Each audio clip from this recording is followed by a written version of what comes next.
Il s'agissait d'un homme qui avait été puni, brimé, critiqué.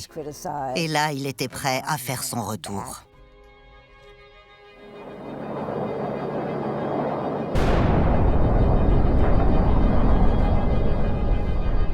En 1970, les États-Unis étaient impliqués dans un conflit impopulaire au Vietnam.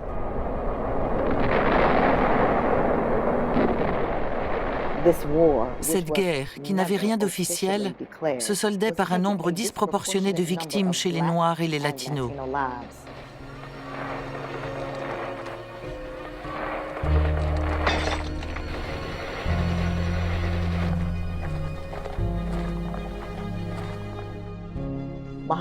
Mohamed Ali avait déjà échoué au test psychotechnique, évitant ainsi la conscription. Mais en 1966, alors qu'il se trouve à Miami, il apprend soudain que son statut a été révisé.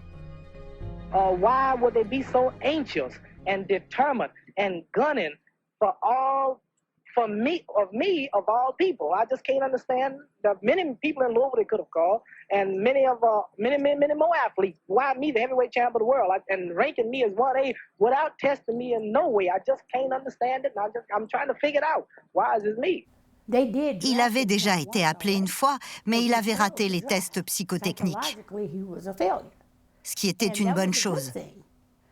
Mais là, on aurait dit que maintenant qu'il était musulman, il était soudain devenu plus intelligent et il devait repasser les tests. Personne n'est appelé 2 fois. They said I was mentally deficient or something because I didn't pass my test. Ali doit se rendre à Washington pour passer une série de tests psychologiques. Les résultats de la deuxième série de tests sont identiques aux précédents. Il n'est pas apte au service militaire. But after the Muslim faith was pronounced that I had joined and the name Muhammad Ali, then all of a sudden I became wise.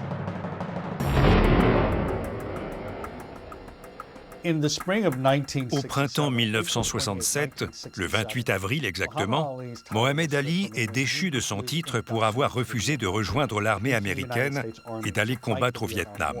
À cette époque, il y avait beaucoup de manifestations contre la guerre et Ali était le champion du monde poids lourd, un titre considéré comme le plus prestigieux de tous les sports. Ali refuse donc l'incorporation pour des motifs religieux en tant qu'objecteur de conscience.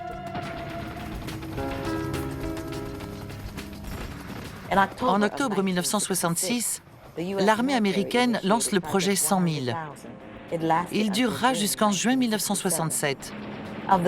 Sur 246 000 nouveaux appelés, 41% étaient des Afro-Américains. Alors qu'en 1967, les Noirs ne représentaient que 11% de la population américaine.